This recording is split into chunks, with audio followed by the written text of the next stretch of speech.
Hey guys, Possum Sausage Forge here. So I'm going to show you a pretty aggressive way of drawing out reins for making tongs, or it's an aggressive way of drawing out. You can use it for anything, but it's especially useful for tongs. These are made out of 1/4 by 1 inch flat stock.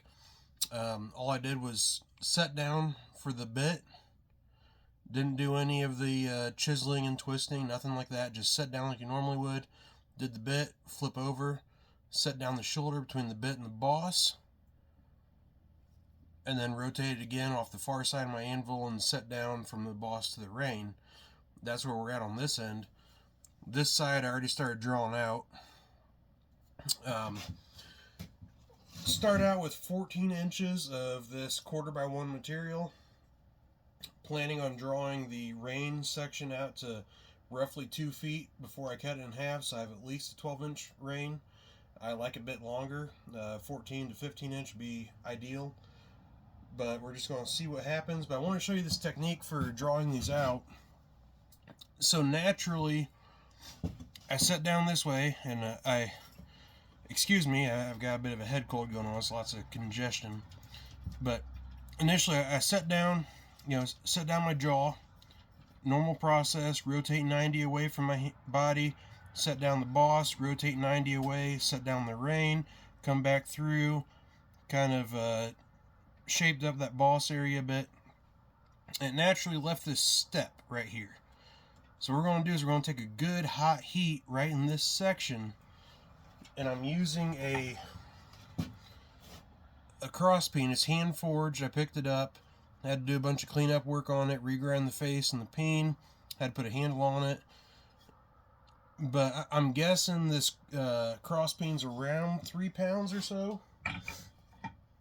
So just a good solid hammer, because we're going to be stretching out quite a bit. So I'm going to get a good heat going right there where the reins want to start. Kind of that last shoulder that was made when I set down the boss.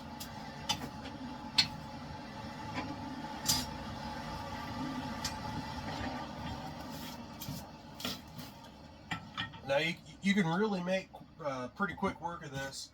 So the other end that I already did, I think I probably had 5 heats, 4 or 5 heats. Just drawing that out, and that's probably a third of the way. So, within 15 heats, you can have this thing completely stretched out. And my goal is that as I'm setting down, the stock, it naturally becomes thicker because you're upsetting it back into itself. So I'm leaving that on the reins up by the boss, because you want that meat there by the boss. It's a bad pair of tongs. I'm going to show you those. So you want the meat up here because you have the most leverage right there. That's where they want to give. So I'm letting that kind of upset, and I'm roughly 2/3 my stock material, thickness down here, and that was started out 1 inch wide. So I'm 0.66 inches. We'll just say 11/16. Set down. And then pretty quickly, within 2 inches or so, that's going to taper down, and then a very slight taper to the back. It won't be an even taper like these tong reins are. It's going to be beefy, kind of neck down, and then slowly taper. And here at the end, I'm looking for roughly 1/4 by 1/4 inch square. It's going to be just a really nice lightweight pair of tongs. Really handy to have. If you're working small stock, you can get it into the coals and pick up small pieces out of the fire without having to disrupt the fire a bunch. Oh, this head cold is killing me.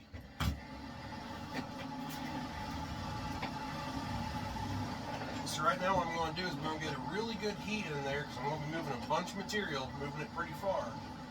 But this will be a pretty aggressive way of drawing out. It works pretty quick, but it's a lot of material moved at once, so you definitely want to have a good heat in here. And what I'm going to do, I've got this hump up here.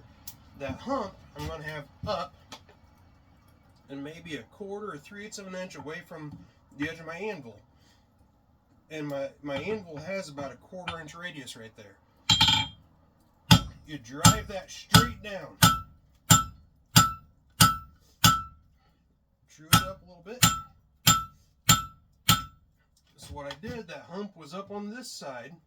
Let me get my little pointer. Come around here. That hump was up here. Okay, it was humped up. What I did is I sit on the anvil with that hump on the face. I drove it straight down. Now what I'll do is I'll flip it 180. Set the edge of my anvil right here, so my anvil's supporting this stock. About 3/8 of an inch. I'll drive this point straight down. And when I get a good heat to this, and if I'm not talking through the video, I can flip it 3, maybe 4 times.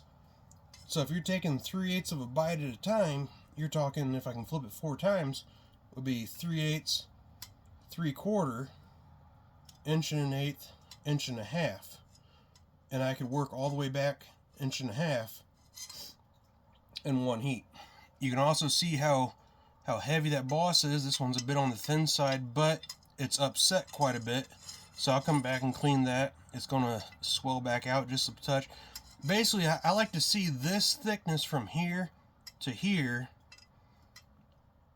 be more than half of what my boss is. Because you don't want a big heavy boss and these tiny little reins coming out, and then when you try to grab something, you know, the reins just give. You want it beefy up here where you have the most leverage, and then tapering back. This side is a bit better. Can't really pick up too well. It looks worse on camera than what it does in person. And again, it is a bit beefy, so I'll probably thin this down just a little bit. But you don't want to go much past half your thickness here. Really, ideally, you don't want to go past half your thickness. So I'm going to take another really good heat and see if I can get 3, maybe 4 set downs and work this on back to about here. And then if you go, there's another heat, clean it up. You know, within 4 heats, I should be able to have this all drawn out.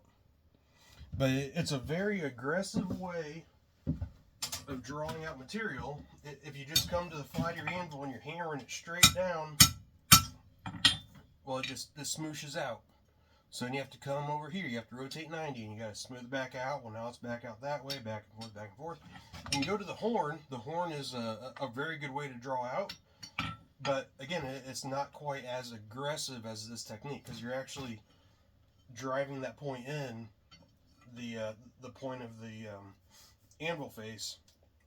You're actually driving it in almost like a fullering tool, and you're forcing everything one direction.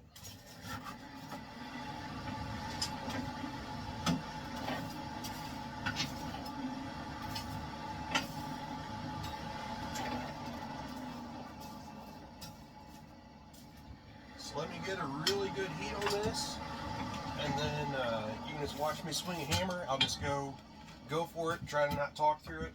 I'm kind of bad about that, but I'll try to just go for it. We'll see what all I can get done. I'm hoping at least 3 set downs, if not 4.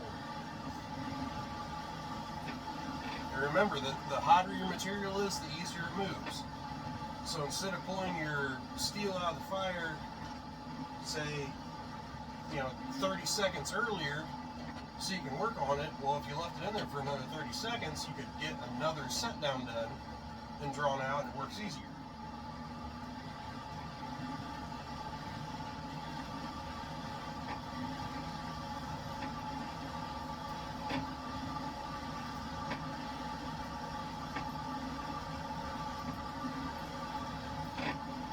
So I can just see into my fire. Looks like I'm approaching an orange heat. I'm going to slow down that blower a little bit, let that heat really soak in. I want to get as much of this hot as I can. Because if I'm going to do 4 set downs, that's 1.5 inches back. I want to get the main area hot, but I want to get that heat all the way back so that by the time I get to that heat there in the back, it's still hot enough to work. Alright, I'm at like a bright yellow. This is just mild steel. Just gonna let this soak for just a second longer. That'll be good. So I'm about 3/8 over the edge of my anvil, dragging it straight down. Come back, clean up on the side a little bit, rotate. That was an errant blow. Drive it straight down, clean up on the face of my anvil, flip. Right there would be set down number 3. To my eye, this is about a medium orange at this point. Clean that up a little bit. Just be able to get one more set down.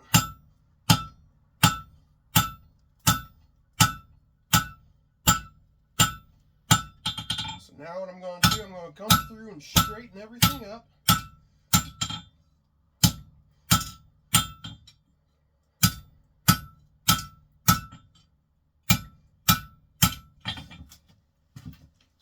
Okay, I got it all straightened up now. So you can see how much rein I just pulled out in one heat. Now granted, this is only a 1/4x1. But 1/4x1, it'll make a very nice variety of tongs that are generally heavy enough for most of your general applications. You can see how the thickness, it did grow a little bit, but not too bad. So I'll take one more heat. I'll probably go over the horn and just kind of get that taper going, work that thickness back down. One more heat should clean this up, and I'll be looking about 2 heats over here to get this drawn out, and then another heat or 2 to get it all tapered the way I want. Like I said, I look for 12 inch is kind of a minimum for rein length.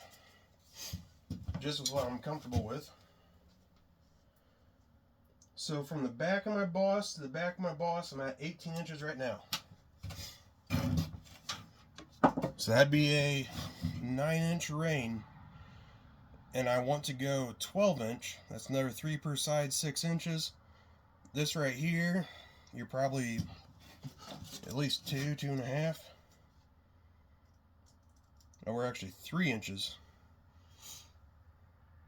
It'll be upside down for you, but I don't know if you can see that. We got 3 inches of material here. And ideally, here at the ends, the end of the rein is going to be 1/4x1/4. So whatever, this is 1 inch. If that's going to come down to 1/4 inch, you're actually 4 times that length without scale loss and all that jazz. But if that's 3 inches long, times 4 would be 12 inch, an extra 6 inch per rein. In a perfect world, I could have 15-inch reins on this little pair of flat jaws. But I'm going to take one more heat, get this cleaned up, let you guys see it, and then I'll probably do the rest of it off camera and finish it. But I just want to show you that very aggressive way of drawing out material. And it's not just for flat stop either. You can use that technique if you're drawing out reins on tongs from round stock. You can use that for drawing out anything and everything. If you come to your near side, you can also do the same thing on your far side, depends on the application. So, let's say I was making these tongs, and these were just a pair of plasma cut blanks. Had them made at a fab shop quite a few years ago, 3/8 stock. But if I'd have forged the bit like normal and got that first set down up here, you can actually take that to the far side of your anvil. If you had a hump, you'd set that down. Let me think about this. If you did that, you'd be on this side. You could flip it around this way, hang on to your bit, and you want the mass off the anvil, so you'd hammer down this way, draw it away, flip it 180, obviously without the other half getting in the way. hammer down and just keep flipping back and forth on the far side. That'd be the same technique, just on the far side of the anvil. So right now, because I have the two tongs together, the two halves, I'm working on my near side because my handle, that's just where it fits.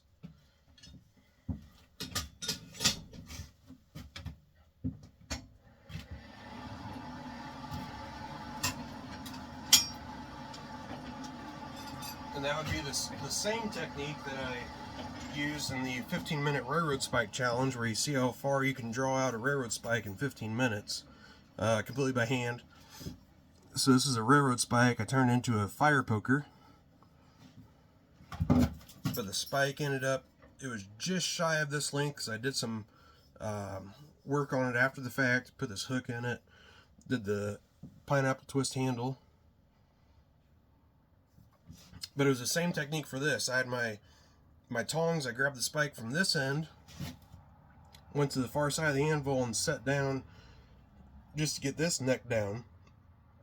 And as soon as I could, because I only had 15 minutes to see how long I could draw this out, as soon as I could, I flipped it around and grabbed it, and I held it off the far side of the anvil. So my face is here, far side, and I just drove that mast down, turn 90, drive it down, back and forth. And I pulled that out in 15 minutes by hand. So this technique, it's you can apply it to a lot of different scenarios. It's just a very aggressive way of drawing out material. Like I said, you want to have your material hot. You're really moving material. You're moving material a large distance in a small amount of time. So you can't go, crazy with it. Especially if you're working wrought iron or something like that. So right now I'm just bringing that down, getting my taper nice. I'm going to come through here and thin it.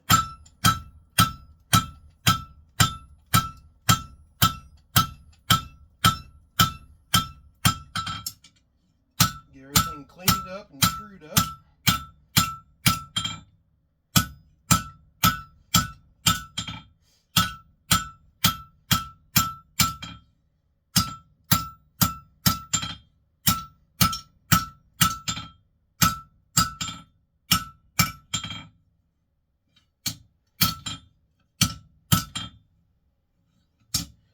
So that's looking pretty good. I've got a nice heavy boss area, tapers down within that first couple inches, then a slow taper back. All this will get drawn out to roughly 1/4 inch square, and then what I'll do is I'll measure between bosses, cut it in half, and I should have a matched set pair of tongs. But that is a very aggressive way to draw out material. It's very fast. A heavy hammer works just because you're driving that entire mass into the corner. You're setting down and separating that material. But that is just a really good way to draw material out, and it's a technique that I think every smith should know, because when it comes down to building something, it's at the end of the day, it's basically as fast as you can get it done. The faster the better. When you're paid by the project, not by the hour, the faster you get a project done, the better it is, the better the pay is. But there's a technique for you. I hope it helps you out, and it's not just for making tongs, it's for just drawing out any sort of material. Thanks for watching.